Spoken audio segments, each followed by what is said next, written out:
Se guardais minhas palavras, diz Jesus, realmente vós sereis os meus discípulos. Em nome do Pai, do Filho, do Espírito Santo. Amém. Proclamação do Evangelho de Jesus Cristo, segundo João, capítulo 14, versículos de 7 a 14. Naquele tempo, disse Jesus a seus discípulos: Se vós me conhecesseis, conheceríeis também o meu Pai. E desde agora o conheceis e o vistes. Disse Felipe: Senhor, mostra-nos o Pai, isso nos basta. Jesus respondeu: Há tanto tempo estou convosco e não me conheces, Felipe? Quem me viu, viu o Pai. Como é que tu dizes, mostra-nos o Pai? Não acreditais que eu estou no Pai e o Pai está em mim? As palavras que vos digo, não digo por mim mesmo, mas é meu Pai, que permanecendo em mim, realiza as suas obras. Acreditai-me, eu estou no Pai e o Pai está em mim. Acreditai ao menos por causa destas mesmas obras. Em verdade vos digo, quem acredita em mim, fará as obras que eu faço, e fará ainda maiores do que estas, pois eu vou para o Pai, e o que pedirdes em meu nome, eu realizarei, a fim de que o Pai seja glorificado no Filho. Se pedirdes algo em meu nome, eu o realizarei. Palavra da salvação, glória a vós, Senhor. Irmãos e irmãs em Cristo, que a paz do Senhor e o amor de Maria estejam convosco. Vinde, Espírito Santo, e nos conduz a um encontro profundo com a Palavra de Deus e uma conversão real em nossas vidas. Amém. Hoje, Jesus nos coloca e nos revela palavras fundamentais. No dia de ontem, Tomé estava com dúvida. Hoje, o apóstolo da vez é Felipe, que pede a Jesus: Senhor, mostra-nos o Pai, e isso nos basta. E Jesus revela a ele e a nós também: quem me vê, vê o Pai. Se você notar, se não fosse a dúvida ou até a falta de fé dos apóstolos, nós não ouviríamos da boca de Jesus: Eu sou o caminho, a verdade e a vida. Quem me vê, vê o Pai. Dando assim todo o sentido da vida. Há 2 anos atrás, mais ou menos, pessoal, eu procurava incansavelmente esse sentido no dinheiro, no trabalho, na família, nas amizades, e não encontrando, me deleitava na paz do mundo, com as drogas, a bebida, a noitada, e sem perceber, caminhava rumo ao abismo, mentindo para mim mesmo e para as pessoas que estavam à minha volta, mas principalmente me afundando nos mais diversos pecados. O mundo, ele vai te jogar lá no fundo do poço e você vai ficar lá, se não abrir o coração e perceber que sem Jesus você não é nada. Ele nos revela o sentido da vida e não está distante de nós, e muito menos escondido. Ele é o próprio sentido de tudo. Ao contemplarmos a vida de Jesus, seus gestos de amor, sua compaixão pelos sofredores, sua entrega na cruz, nós estamos contemplando a verdadeira vida. Jesus nos chama a uma fé profunda, irmãos, uma confiança inabalável em sua divindade e na sua missão. Ele nos assegura que as obras que ele realiza são feitas em união com o Pai, e também nós, que se colocarmos e depositarmos toda a nossa fé nele, seremos capazes de realizar obras ainda maiores. Mas calma, não se trata dos feitos grandiosos aos olhos do mundo, mas sim dos atos de amor, de serviço, de entrega ao próximo. Faça um exame de consciência. Quando foi que você acordou logo pela manhã e pensou: hoje eu vou comprar algo para doar para alguém que está necessitado? E sem falar nada a ninguém, foi lá e fez. Ou então, deu o que mais é de valioso para você: o seu tempo. Reflita aí comigo, pense. E então, Jesus nos oferece uma garantia que transforma a nossa oração. E tudo o que pedirdes em meu nome, eu farei, para que o Pai seja glorificado no Filho.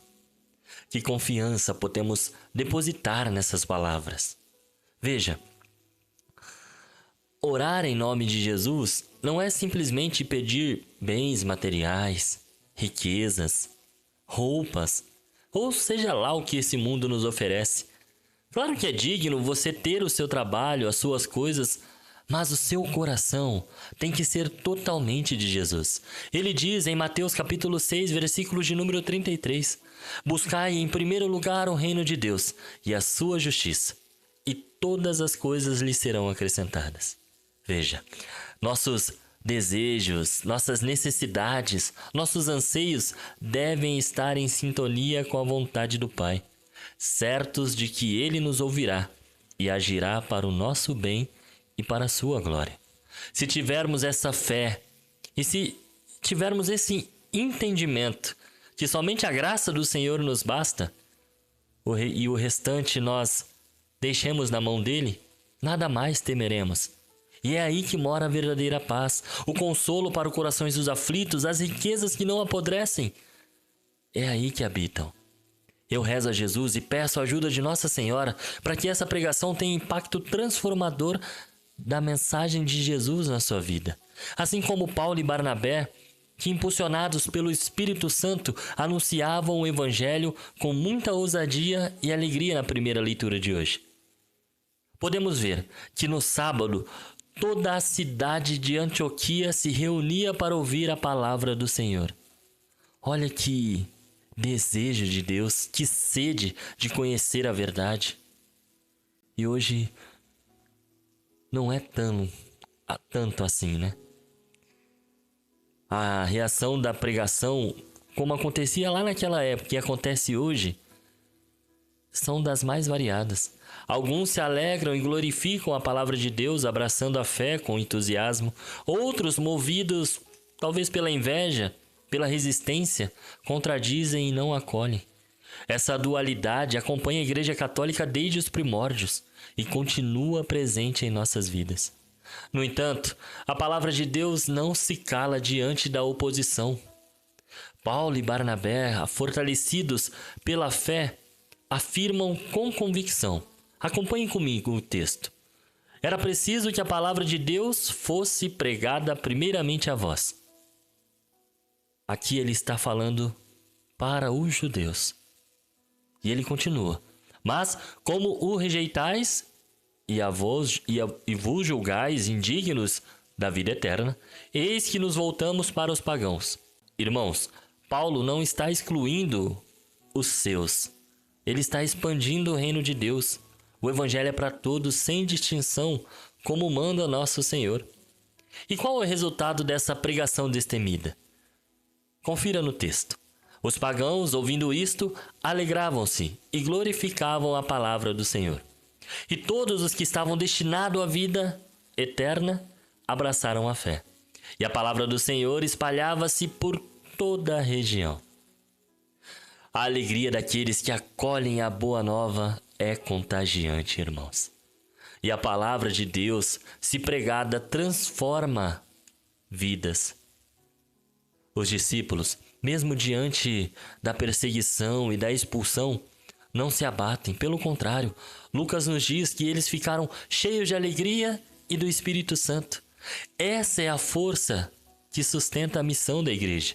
A alegria que brota do encontro com Cristo e a presença constante do Espírito Santo que nos capacita a testemunhar o Evangelho em todos os lugares. E a liturgia dessa mesma igreja, que nós vemos nos primórdios com Paulo e Barnabé, nos convida a uma profunda reflexão hoje. Irmãos, em quem você tem depositado a sua fé?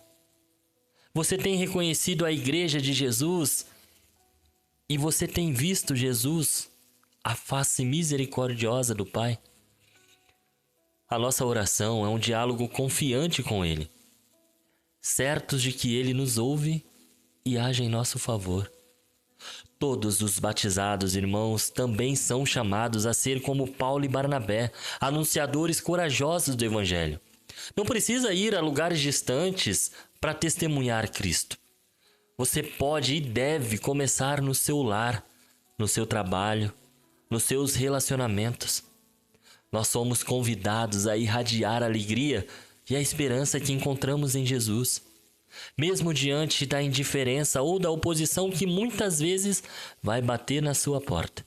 Afinal, a rejeição é a prova, é onde nós iremos provar a nossa fidelidade.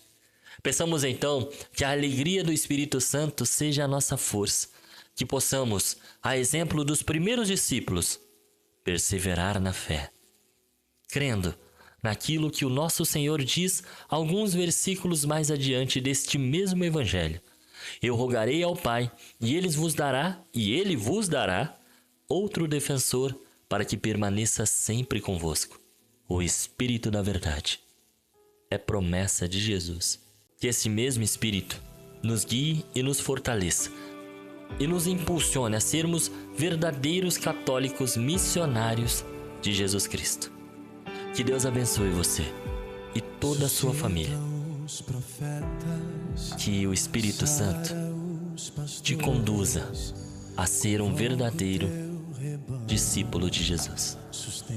Senhor, estivemos aqui reunidos por amor a Jesus Cristo, em nome do Pai, do Filho, do Espírito Santo. Quebranta os corações, estabelece o teu reino. Liga suas mãos. Sopra sobre a igreja, traz avivamento sobre nós. Sopra sobre os ossos secos, traz avivamento